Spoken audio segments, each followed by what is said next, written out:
The last time we spoke about, we have these three pillars here, right? The academic insight, practical application, peer and community engagement.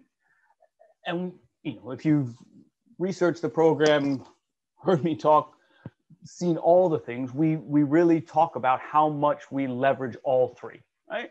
We're a program that, it's not three pillars, choose two. You have to recognize all the complementarity. So the last one we talked about, how do we incorporate practical application into a master's program, an academic program? And this one sort of is the overarching topic of even the delivery, right? So how does the program actually happen? Because we're a blended program, right? But in the last year especially, this is a word that has been put out there a lot. And what does it really mean to be a blended program, right? So as the title of today's webinar would allude to, at the end of, I'll go through a number of slides.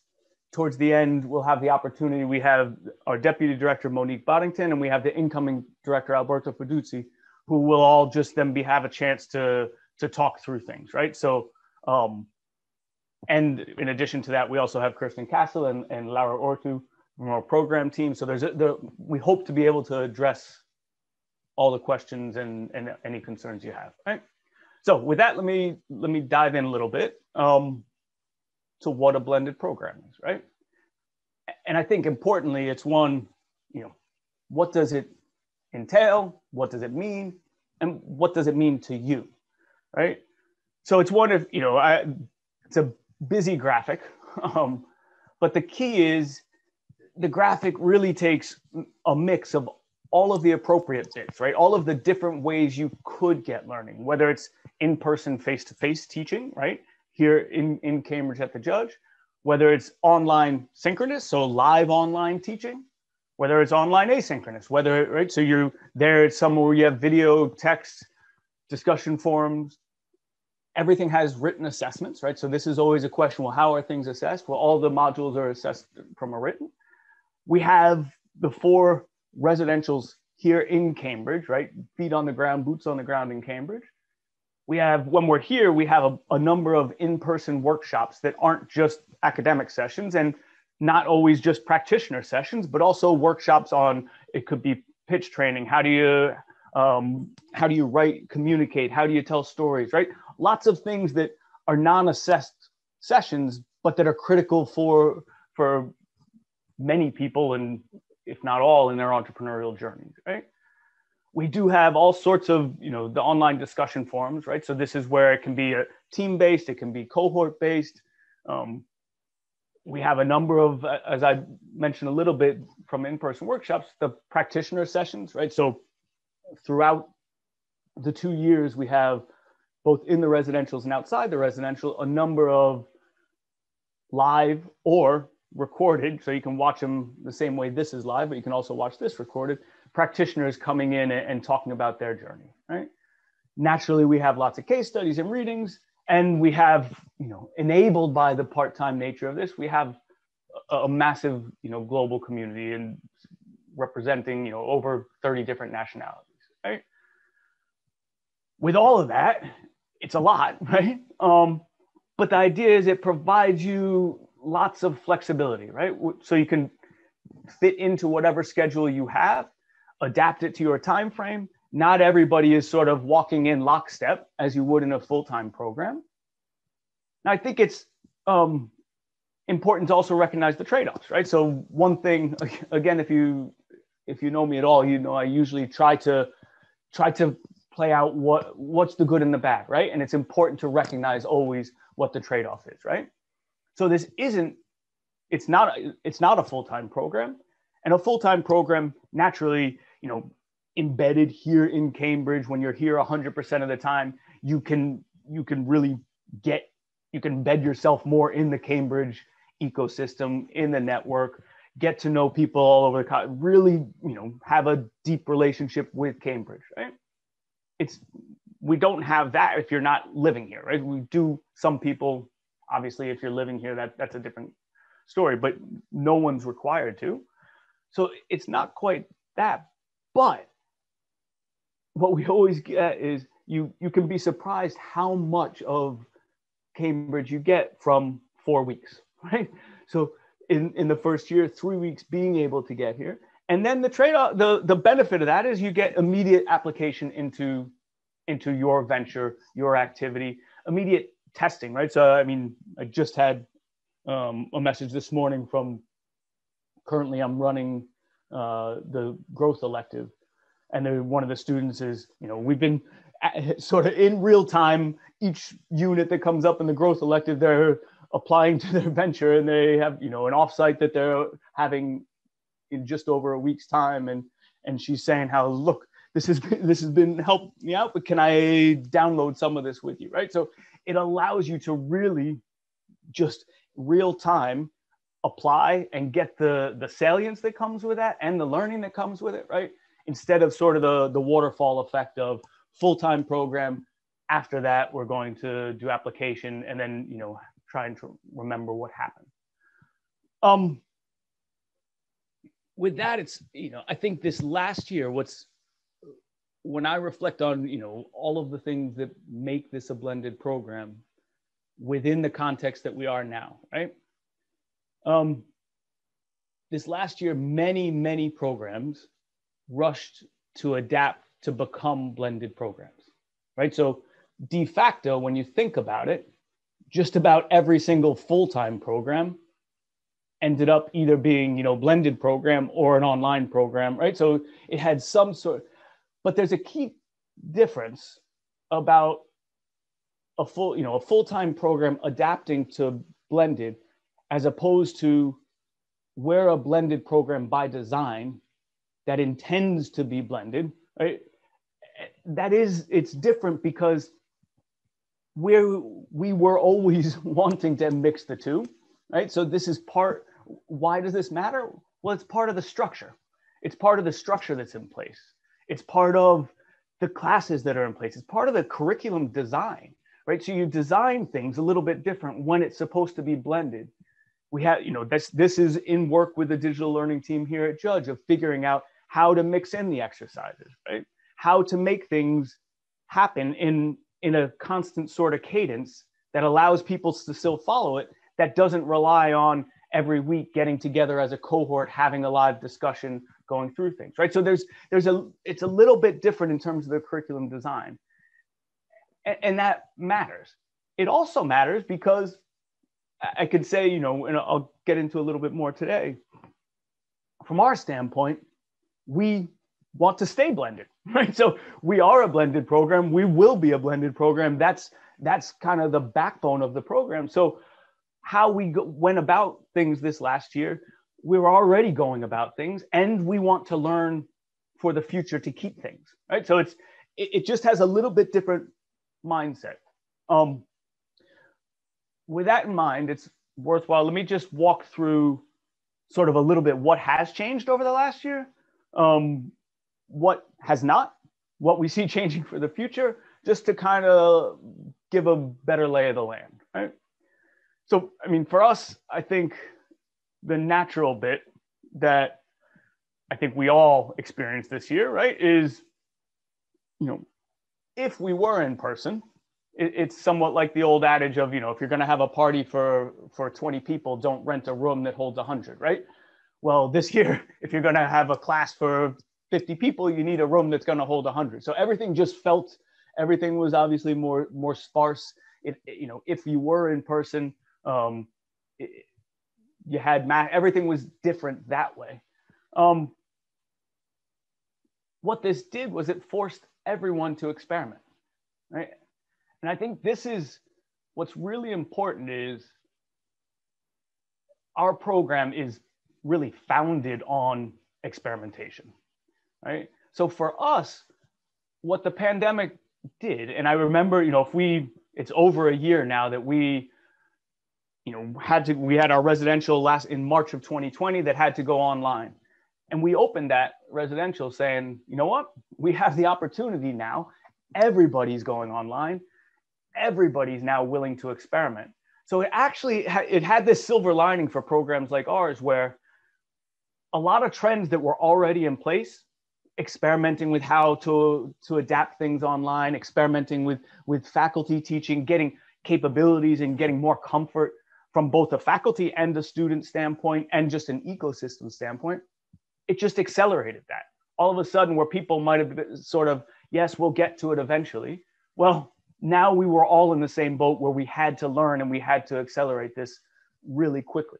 All right. So I think we had a guest speaker who is an alumni of Judge Timo Bolt, who's the CEO of Gusto, speaking to our students a few weeks back. And he was explaining to everyone that, the pandemic, sure, there's some things that it changed, but in many ways, a lot of the trends were already there, and it just accelerated them and made them much, much more salient, much more urgent, right? And I think this is so with a lot of the things that happened with our program. Experimentation was in place.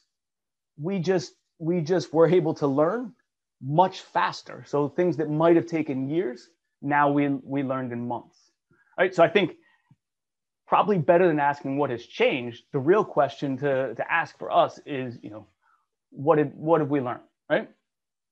And a big part of it, I have the little chicken scratch of a graph here. You could say it's the, looking, what is this meant to represent? Well, what I was trying to communicate with this was on the left, that sort of blue, you can think of the spikes as being residentials in a program.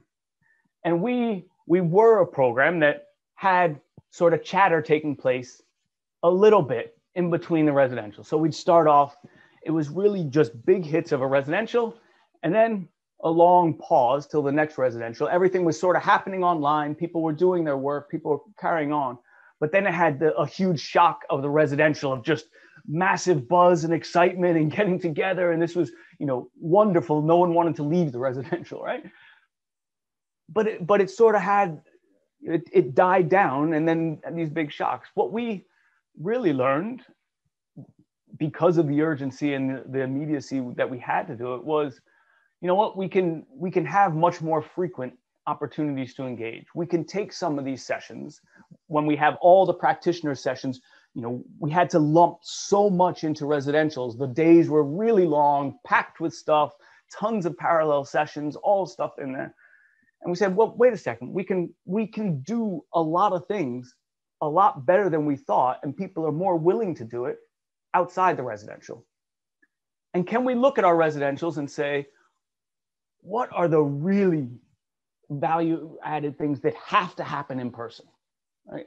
And make sure that we give the most attention towards those and put those in the residentials. And then what are some sessions that maybe we can move outside the residential and carry on that way? And it enables the frequency of the cohort getting together, right? So it's not the same as being completely the same as being in person, but there's a lot of value in just frequent interaction, right? Especially in a program that has this distance component, has this blended component, right? So this is really forced a lot of experimentation that we've been working on. It's one that, and we're constantly experimenting now. We realize how, the recorded sessions, the idea of once we move these practitioner sessions outside of the residential, the challenge there is always time zones, right? So if it's on a UK time zone, you can have, someone in Australia, someone in China, someone in America, and the time just might not work for them. But it's recorded so they can watch it within their own time zone. Now, this has the flip side of, obviously, you're not going to then get the same density of people, volume of people in the room asking questions. But that trade-off is one that we work with to try and say, okay, we don't want to have it that everyone just, we can't invite a speaker to speak to an empty Zoom session and just record it and then have everyone watch it. That's not enjoyable for the speaker, right? The truth is we're still experimenting of saying, we've got a huge lineup of speakers. At what point do we sort of hit that paradox of choice where more choice actually hurts, right? So this is one of the things that, now we're focused on. I think my guess is you all would agree, if there's one thing we've really come out of this is just realizing that, while we can do so much online and virtually, boy, there's a lot that happens outside the frame here, right? And when our 3D lives and our 3D selves and gets compressed into this 2D world that we're in, there is richness lost, right? And there's some things that we just can't do online, right? And this is one where I think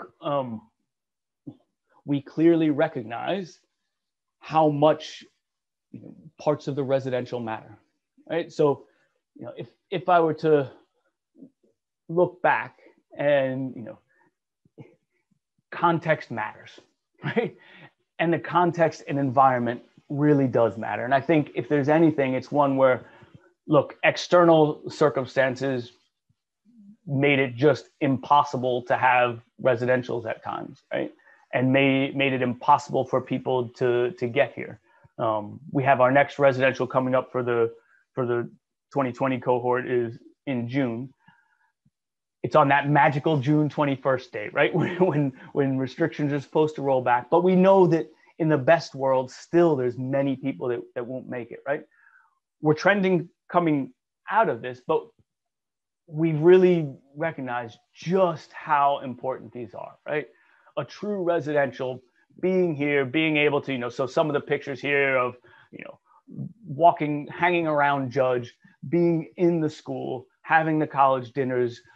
We had a team building exercise where we, launched rockets together, right? Going out on the fens, all of these sort of things, these shared experiences, we can have shared experiences online, but there's something about just kind of, going for a stroll along the cam, being here, experiencing what it means to be part of the program, to be part of the school, to be part of Cambridge as our students are.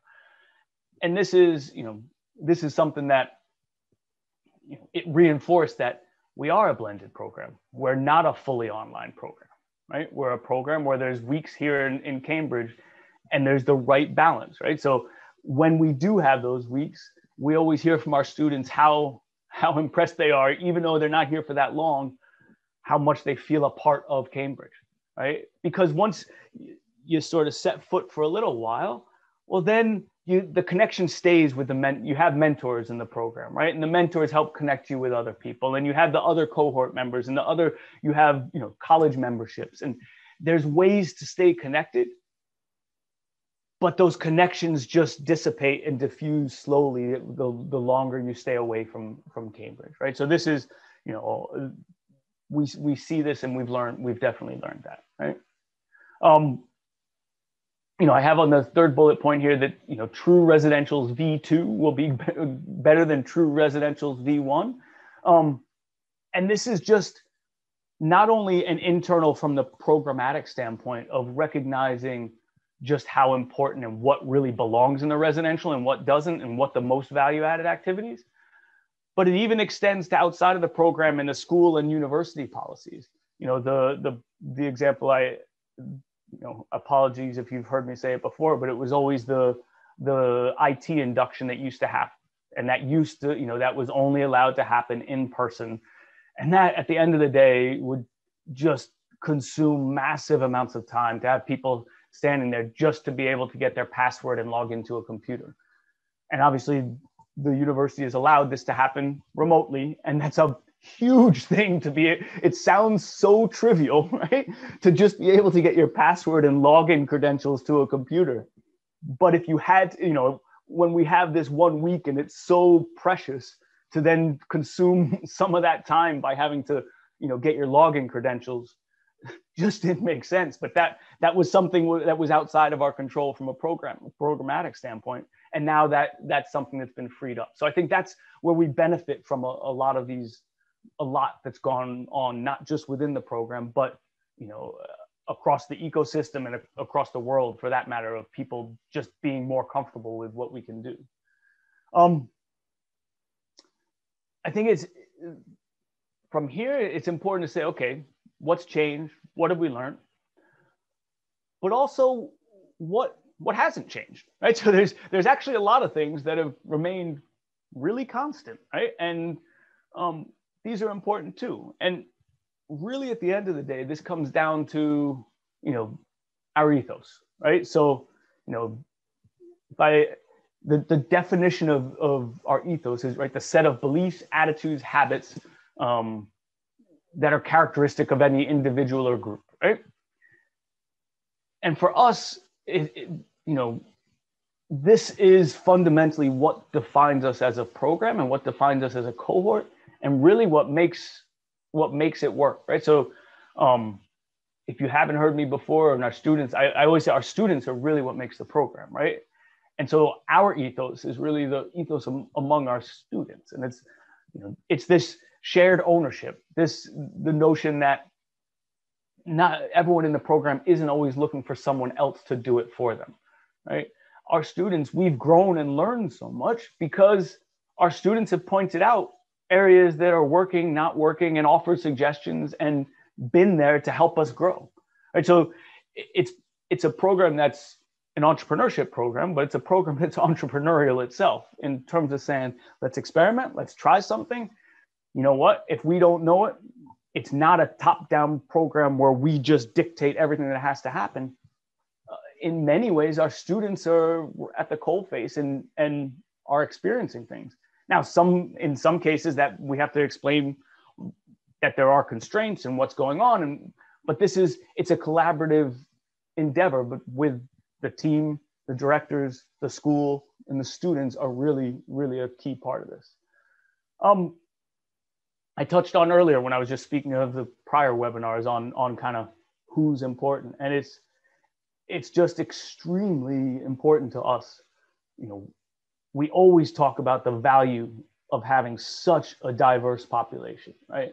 We seek all dimensions of diversity, except we don't want people who don't want to leverage the differences, right? So the key part that we always talk about is when you bring in massive amounts of different perspectives and people with different norms, and when you say, oh, this is normal behavior, well, normal behavior isn't normal behavior for everybody, right? And so what our ethos is grounded in the fact that we have all these differences. We all need to put in the effort to make sure that we leverage them, right? Value doesn't just automatically emerge on its own from differences, right?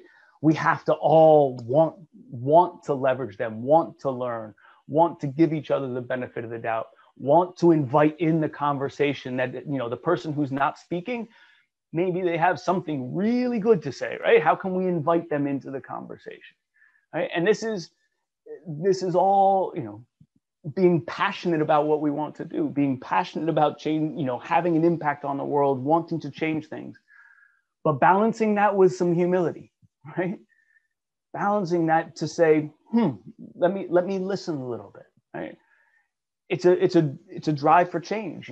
If anything, this whole year has showed us the importance of experimentation and the importance of initiative, right? So again, part of the ownership is that our students, we want people who aren't just saying, that's something you guys ought to fix, right? It's like, okay, well, how can we do it, right? And we don't want, our students are not ones who say, yeah, there's been some good ideas. I really haven't had the energy to do anything about them, right? No. Our students are the ones who kind of get things done, right? But they get things done and have, recognize that lots of things also require patience, right? So there's so many things that are embedded in the ethos that sort of are not an easy place to reside because there's so much tension in them, right? To have this massive drive for change, but also patience, to have all this passion, but also humility, right? Those, all of these are not easy things to balance, right? But the desire to do so is what's embedded in our cohort. And a recognition of the value of questions, right? So, something we always talk about is, none of us, definitely on the faculty side, definitely on the program side, the school side, None of us have all the answers, right? So anyone that's coming here looking to, I'm going to get all the answers, right? The goal is to be able to ask really good questions, right? Understanding, getting good understanding of things means asking the really tough question, being able to see through things to the core essence of it, right? This part of our ethos, all of this has just been reinforced over the last year. And it's, for all of us, it's been a huge source of pride, because when we look at how programs, how companies, how programs, how organizations more generally have adapted, reacted to some of the tough times the last year has presented, it's this sort of ethos of our program that really has made things work, right? It's been tough at times, but because of this, we've really made a lot of progress. So what will change in the future? Community will continue to grow naturally, right? So we are a very nascent program. As our community grows, one of the wonderful things about it is it's not something where someone goes through the master's program 2 years and then we sort of hand the degree and say goodbye. This is one where we're designed so the residentials, a lot of the practitioner sessions, a number of these are open to all of our alumni, right? So by design, the community is meant to keep interactions across cohorts and to keep people plugged back in, right? So it's not that, you come here, you get to know Cambridge for 2 years and then you make your way after that. No, the idea is you keep that bond and you keep that connection, and you keep a connection with this program and with Judge and with Cambridge, and that just builds over time.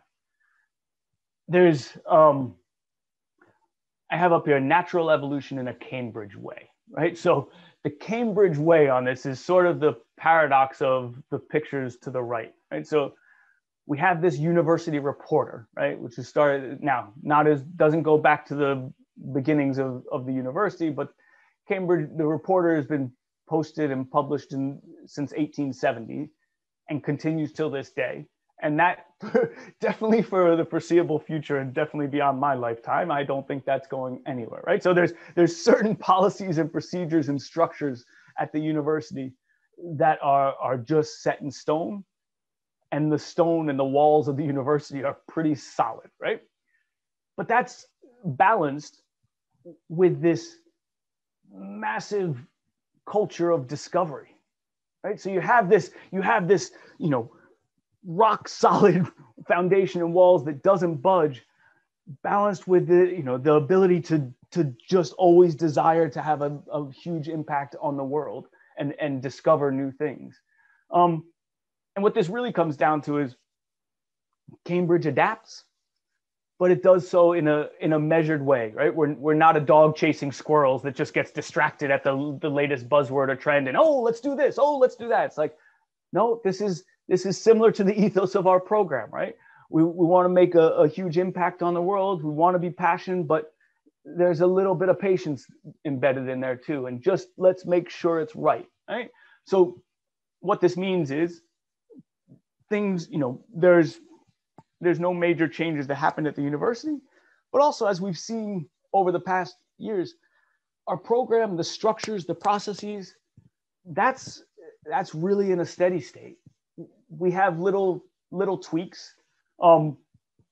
We have the natural evolution of changes that just take place in any organization, right? So we have a new dean starting. The new dean does this fundamentally impact the program? No, but there's just structural changes. In September, Alberto will be taking over for me. He'll be the new MSD director. That will shift. But, I kind of have in the parentheses, in the end, really not a lot of fundamental changes, right? What changes are the tweaks, right? So we're still experimenting. We're still learning about exactly what the right balance is, how to be the best blended program that takes advantage of all the components that we have. And we'll continue to learn and change, but that's at the end, the core of that isn't that different, right? So I think with that's enough of me talking. So one thing that will change is I'll stop talking, and let me introduce Monique Boddington, who's the deputy director of the program, and has been part of the program since its inception. And let me introduce Alberto Feduzzi, who is going to be he's the incoming program director. So once in September, I'll go back to being faculty in the program, and obviously will stay deeply connected to the program, but Alberto will take over as the director. Alberto currently is faculty in the program, so we sort of swap that way. I go back to just being faculty, Alberto shifts into director, and we should go that way. And then we also have Kirsten Castle and Laura Ortu from the program team. So if there's any program questions. With that, I'll open the floor to any and all questions that we could. Feel free to use the chat if you want. Otherwise, unmute, whatever you feel most comfortable with. Hi there, everyone. Can I ask a question? Please do, yes. I'm Dan. I'm currently a trader in the city at Nomura International. I have experience in large organizations, but nothing in a smaller startup yet. I hope to set up something in the future, though I don't know what that will be yet. So in the short to medium term, I'm thinking in terms of social entrepreneurship and trying to set up projects within the firm. I seem to remember I've been following this course for a couple of years, I think, since it came out. And on your main web pages, you had a piece on social entrepreneurs perhaps being suitable for this course. I haven't, maybe I'm missing it now, but when I look at the pages now, I don't think I can see any references to that at all. Is that something that's changed in the program? Or are you still open to people like myself, for example? No, this is a great question, right? So this is one, we spoke about it a little bit in one of the earlier webinars. It's the short answer is, are we open? Yes, absolutely, right? So this is and we definitely have social ventures in the program. And we have these days there's more, as you say, social entrepreneurship as well. We have people in large corporates. The common thread that so we don't want to say, yes, everybody come sit on the program, it's perfect for you, right? The key has to be that you want to look at things through an entrepreneurial lens, right? So an entrepreneurial lens, now that applies to a social venture the same as it does to a banking, a fintech venture, right? You have to still, there's lots of differences in terms of the objective, the constraints, the context, the environment, the ecosystem that you're operating within. But there are still fundamentals that are in common. And then part of this is then we also tailor it with bringing in, we have a number of speakers, and Monique can even speak on this. I'd rather hand that over in terms of some of the speakers and ventures that we invite in who talk on that. I don't know, Monique, if you want to. I mean, so the area that Jeremy is alluding to is that we have quite a range of practitioners we've brought in, and this year I think we topped in terms of number of speakers, with an all-time high with almost weekly, bi-weekly speakers from across different industries. So as Jeremy said, we are looking across. It's not, you can't really say we're looking for this type of person who's doing this type of business and this. I think the word that really sums them all up is impact.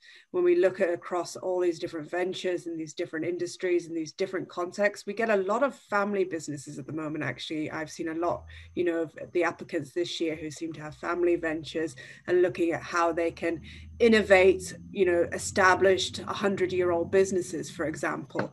So it really comes down to the impact these ventures are trying to make, whether it's, innovative research, development, social impact, I think is increasingly important. It's something we see at the center of our program.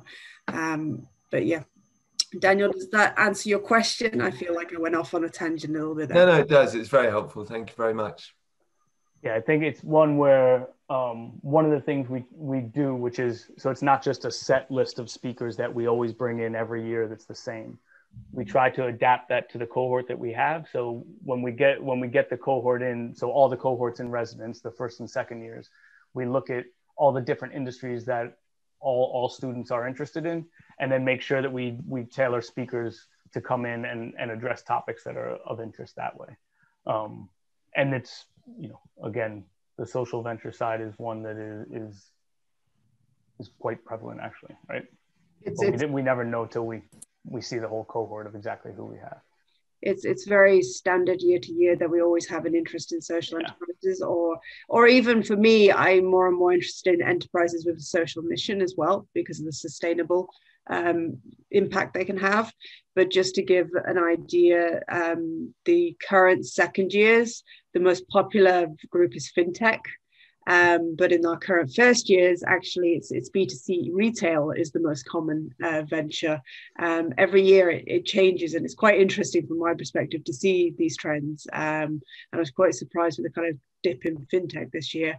But I've also noticed that there's a big pick up in terms of healthcare businesses at the moment as well. Yeah, and a lot of that is somewhat, there's some idiosyncrasies, right? So it's one where year to year, if we were to look at a single data point of what nationality is represented, what age group, it's just, year to year that changes.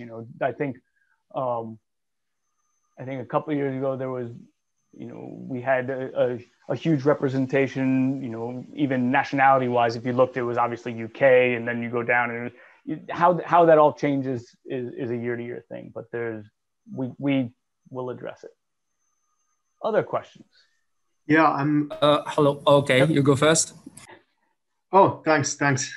So just a quick question. So I'm a high yield trader by training, and now I'm fortunate enough to work in a fintech startup where working from home is it's very flexible, right? So I was thinking about if this works out with the application to move to Cambridge, right?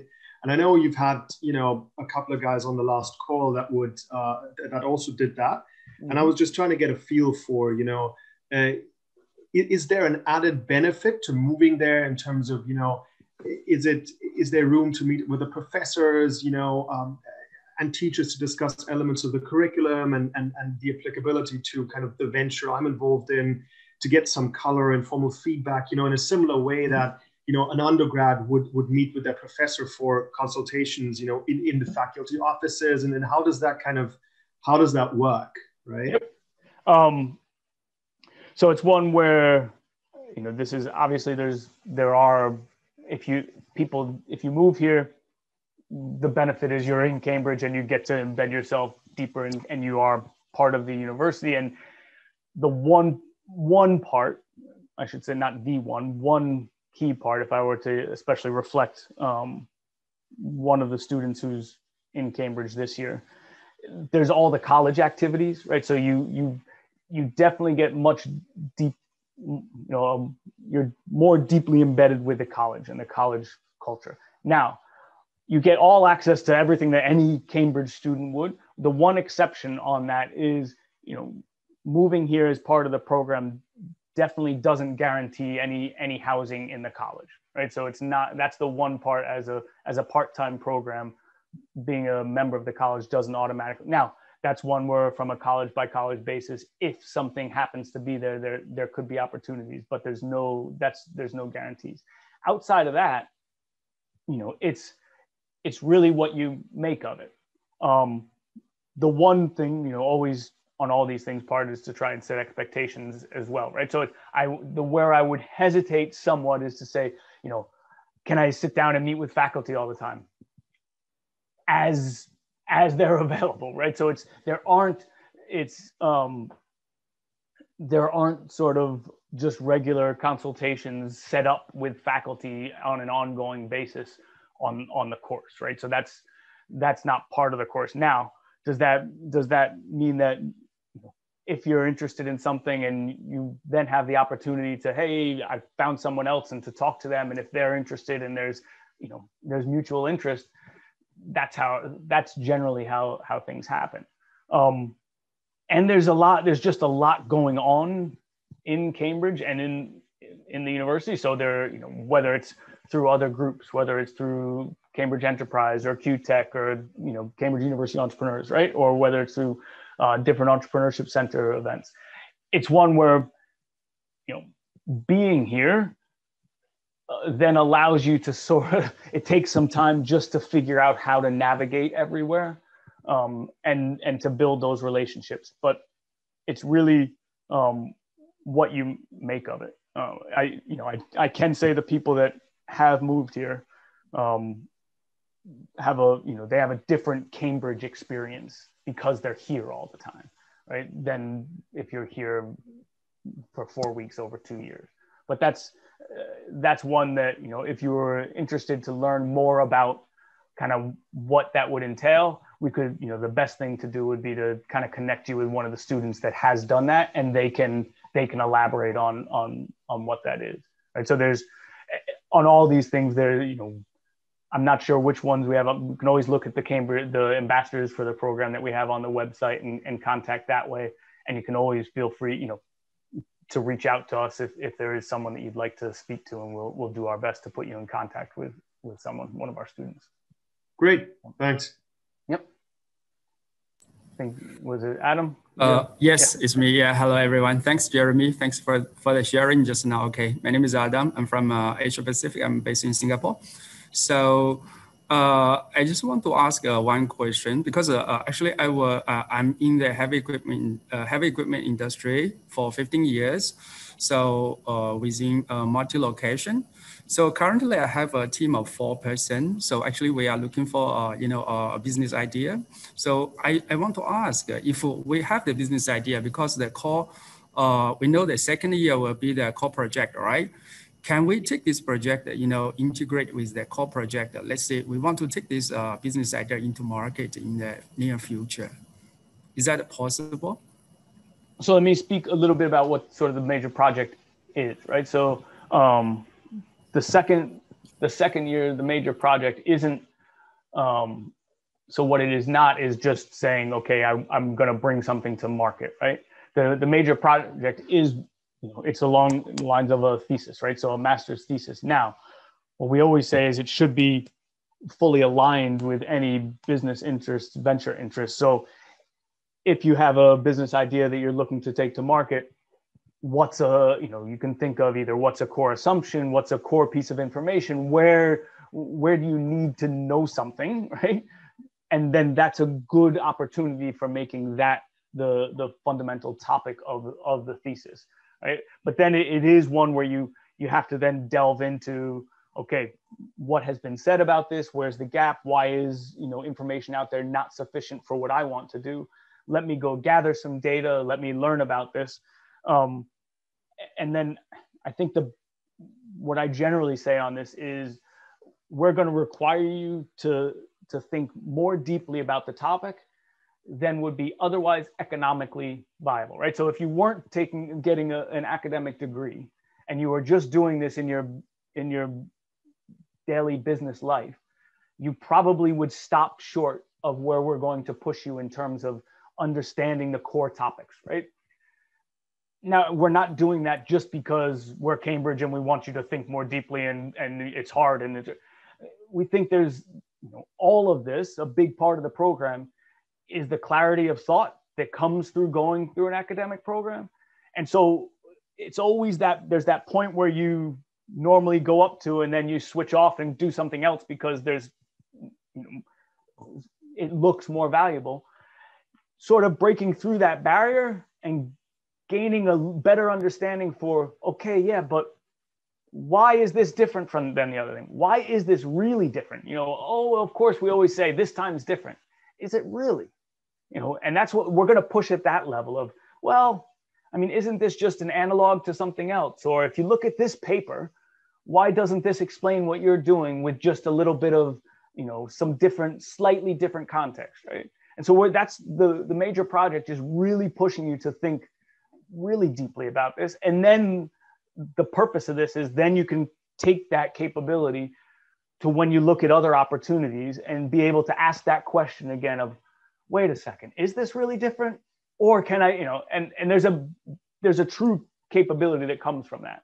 So it's one where, yes, you can definitely use that business idea and business opportunity as sort of the topic of your major project, but it would have to have, you want to then home in on what the real foundation of the thesis is. And that's not immediately obvious at the outset, right? That's the benefit of, in the second year, you also get assigned a project supervisor, right? An academic supervisor to help sort of shape how that research project goes. Does that answer that? Yeah, thank you, Jeremy. I just want to clarify first, okay, what I mean is we have to apply what we learned, the foundation from the first year. Then we will, evaluate this project is feasible or not. Then we will carry on for that one. Yeah. Thank you very much for the answer. Thank you, everyone. I have a question regarding networking opportunities and how COVID has impacted that. So how it's impacted, sorry, the first part? How it's impacted networking opportunities and access.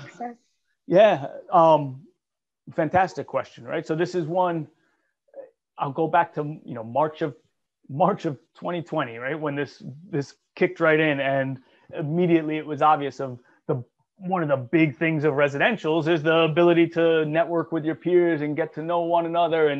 And so the experiment we ran right out of the gates was saying, okay, well, can we do some networking? Let's do some Zoom network sessions. Can we do? And this really comes back to the frequency of interactions, realizing that, okay, some of it isn't just, doing this networking session, but having more opportunities to then be put into different breakout groups, right? So instead of we have, as part of the program, when you first come in, you're assigned to an action learning team, right? So this is the smallest sort of subset of the cohort that you have. It's a roughly 5-6 person team. And the idea there is you'll get to know each other better. You'll work on core activities together. You'll communicate there. And that's a solid part. But outside of that action learning team, then there's also the rest of the cohort, right? And during the residentials, even in a 1-week residential, you're having coffee, you're doing stuff. It's still hard to get to know everybody, right? In 1 week. And so part of it is saying, how can we, if someone might not be the one to, hey, I want to reach out and meet each person, that's a tough thing to do. So how can we facilitate by setting up even small teams? Or some of this is in those practitioner sessions, if you have that, and then you have afterwards, there's a Q&A session or small groups. So there's lots of little ways that we didn't have before the pandemic that have helped on the networking, right? So I don't want to say that there's been no impact on networking, right? I think I don't know how you could say there's no impact on networking, right? There's just not the same as all getting together and meeting with each other, sitting down and having a coffee together, right? That wasn't there. But because of that, we had to find other alternatives. I mean, we even did, we called it a speed dating session with some of the executive MBAs and other programs to just have people outside of the programming get to know each other and find common interests. And that's always the opportunity for things to happen. And some of those will stay. And then once we couple that, as we come out of this with, okay, let's also get back to having physical opportunities, I think the networking will be better. I actually had one, I remember having a comment from one of the students who had said, what they had, because of how things had gone, and because they had so much opportunity actually to get to know each other online, and we had added so much more online that didn't used to be there, that then when they got together, there was just a little bit more familiarity. And instead of having this long pause from September to March, which is actually a long period of time to not see one another, when you have more frequent interactions, whether it's through practitioner sessions or breakout groups or whatever it is, and then you get to see each other, there's a little bit less of a startup cost, right? So you have, or setup cost to that, right? Where you have to okay, there's always that little bit of awkwardness of kind of, okay, we're back together. Okay, I have to switch off my persona from my work life or from whatever, and shift into my persona from being the Judge Entrepreneurship student. That just becomes a little easier when there's more frequent interaction. So we've just learned more about it. And I think this is where I'm fairly bullish, on the future in terms of our ability to do that better. And so hopefully, does that answer a little bit, Yasmin? Yes, it does. I also had a question about how COVID, and if it has in any way impacted, for example, access to the enterprise lab and to library resources, and how the university is coping with that. Yeah, I mean, so yes is the short answer. It's impacted, right? So there's been massive impact across, the tough part right now is we still are lacking clear guidance, from the Ministry for Higher Education in terms of exactly what the guidelines are going forward, right? So we're without explicit guidance on what we're allowed to do, we're still out of the offices predominantly.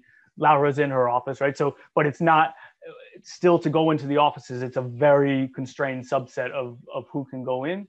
Our library has done a really good job of, shifting everything online and having, getting everything you need and having a chat resource that you can contact them, be able to call them, and being able to get the resources and moving as much as they could online and getting ebooks and we can still go and get books, right? But the physical access to a lot of things is tough. You still can get the books. I mean, just the other week, there was a couple books that I don't know, I still like physical books. And you can still go online to the library, get them, and go over to the library and get the stuff. Physically, we just we're not open fully yet, right? But the resources, I think there's, the adaptation that's happened at the university, this sort of speaks to the, there's rigidity, but boy, we can do a lot of things and adapt a lot of things pretty well, right? In terms of COVID, we really navigated the fall extremely well in terms of testing and adapting procedures and processes to ensure that everything was working and would work. It's just really tough for space. I mean, if there's the one thing of opening up until all social distancing restrictions are away, it's just massively constrained on space, right? Does that address that kind of? Yes, it does. Thank you. Okay. Other questions, comments? There's definitely, I mean, all these things on COVID obviously has had I think it's had a massive impact, but I always say for us in the long term, there is this silver lining of there's lots of things that we've just learned. Not that we wouldn't have learned them eventually, but we had the adaptation of everybody was sort of in the same boat of saying, how can we experiment and try this? And for us as a program, because for us, anything that we tried, we know that we can use it in the future, right?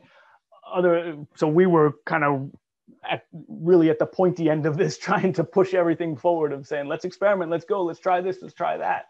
And we had, a lot more people that wanted to try things out with us.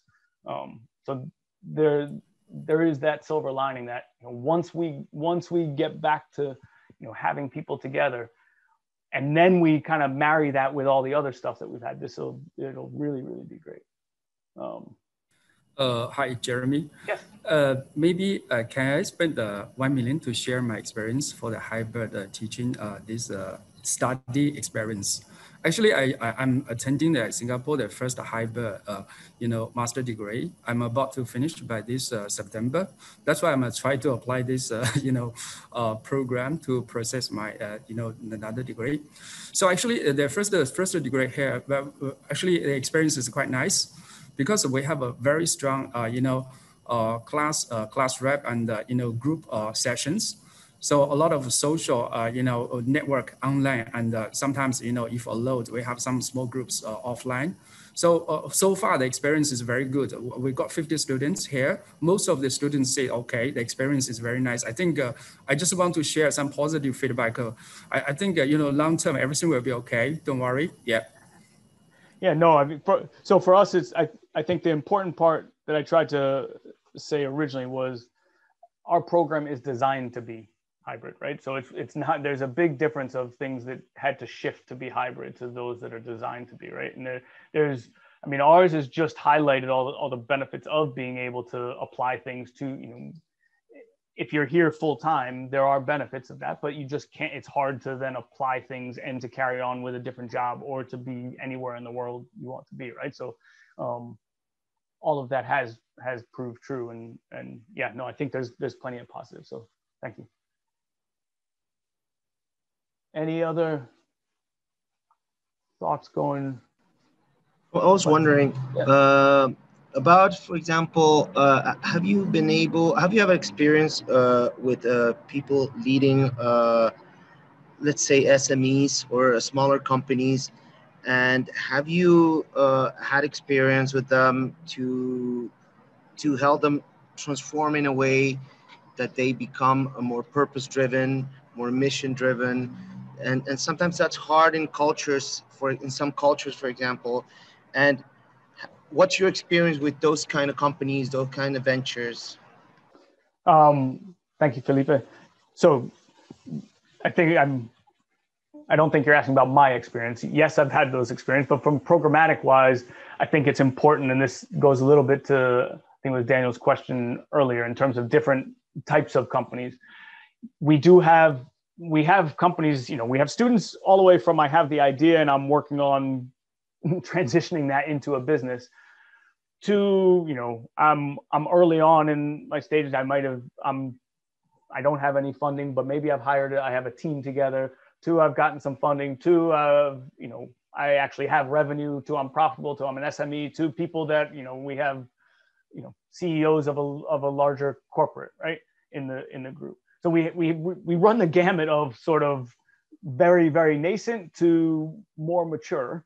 And then to your core question of how do we, as you know, on an SME, how do I sort of transition, or this is a big part of even the growth elective that I'm teaching right now, right?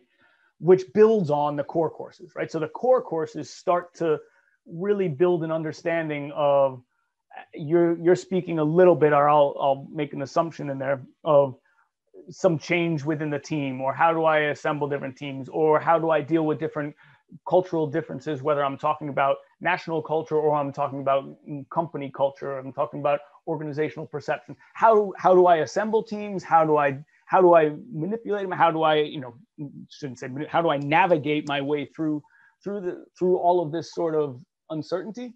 That can come from an organizational perspective, that can come from a strategic perspective, right?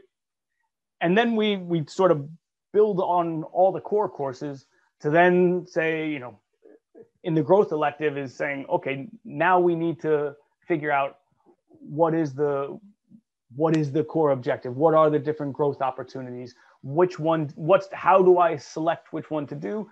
Given each one of these, how do I get there? Right, so it's really taking you through that journey. You have to navigate it yourself, right? And it could be, you might be looking at it from, it's actually a product development standpoint. You might be taking an elective that way, or it could be an elective that is more, if you're talking purpose driven, you might be taking an elective that's looking at sustainability and sort of conscious capitalism, right? Is sort of the foundations there.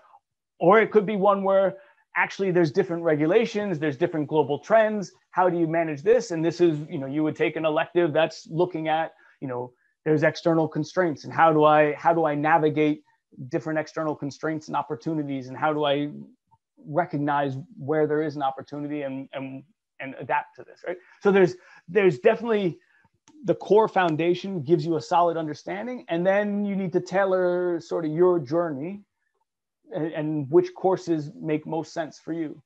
And then that's from the academic standpoint. And then naturally, we also have different speakers who are coming in and their journey of what they did. And you're trying to, really piece together all of this to say, okay, when I look at what I'm doing, how can I take all of this information and figure out what I need to do, right? So these are, you're not alone in the challenge you face. And there's many companies that we deal with that all the time that are facing this as well.